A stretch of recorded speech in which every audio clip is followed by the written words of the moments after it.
Hey, I just wanted to jump in here real quick uh, to share something with you today. Uh, It's April. It continues to be Financial Literacy Month. And so, my question for you today is: did you know that it could hurt your credit score if you close a paid off credit card?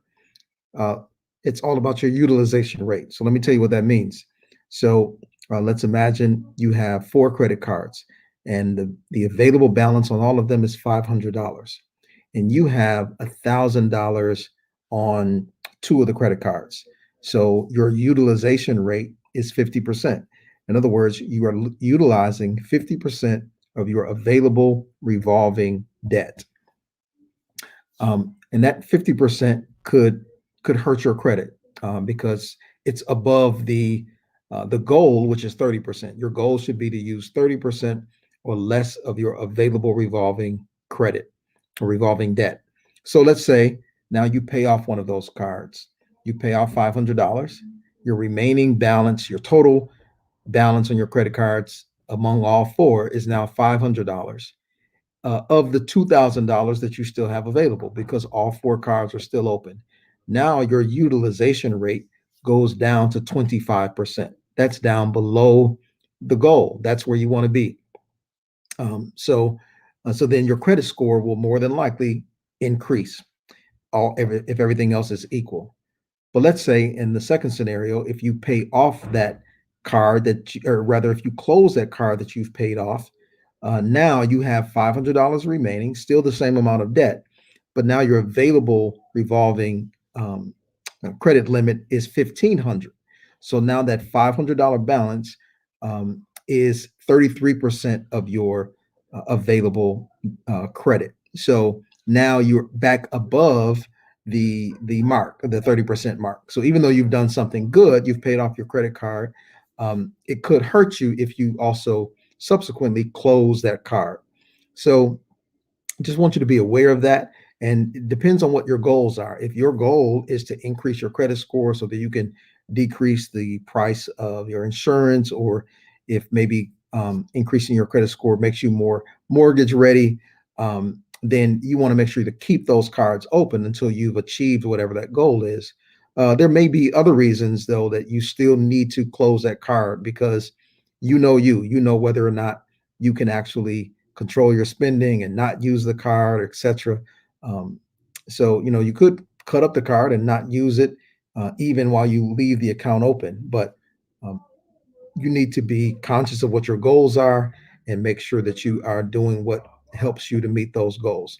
Be happy to talk with you about it individually if you have more questions about it.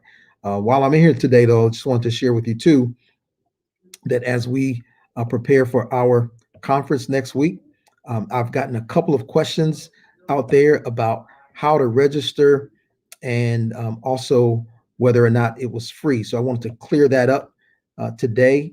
Let me bring up this flyer here. It is a virtual event. Let me just mention that. First of all, that's another question that we got. So you see, it says there you are invited to the inaugural Virtual Economic Empowerment Conference. So after you've registered, we will share how you get connected to the event. On the larger flyer, though, you'll see that it says there's no cost to register. And then on it also invites you on our other flyer, which I don't have up here, but it says that you can scan the QR code in order to register for the event. But it also says that you can go to our website to register. So I wanted to make sure that that's clear. You can go to our website to register. You don't have to. You don't have to scan the QR code in order to register for the conference. You can go to our website and click and register there. It doesn't cost you anything. We have some questions that we ask you to register just so that we can collect some demographics. But again, it doesn't cost you anything. So, hey, all right, I see a question here. Let me address that question from Brooklyn. Uh, all right. Question is, would opening more accounts with no intention to utilize them also help? Yes, great question. Yes, it will have the same effect. So if you open additional accounts and you don't use those, then that's going to increase your available credit. And as long as you don't use them, then whatever outstanding balance you have, now that becomes that decreases your utilization rate. But you also have to be careful, because depending on what your goal is, if you have too much available credit, some mortgage companies or underwriters will look at that with some caution as well, because they'll say, well, after this person closes, they may run up those balances, and that could be trouble as well. So, y- you know, you just have to be careful with that. So again, yeah, reach out to me. I'd love to talk with you further about that. Uh, and if anybody else has any questions, you can do what Brooklyn did. Just uh, pop it in the comments, and I will try to address that right away. You can also email us if you have other questions. There's our email address. It's info@projectgreengr.org, and be happy to talk with you there. All right, just wanted to share that. Make sure you share that with others. Make sure you get registered today for the conference, and invite somebody else to register with you as well. We're trying to get um, hundreds of people to attend. We got great information and great resources to share with you. You don't want to miss it. It happens next Saturday, April 24th. So get registered today.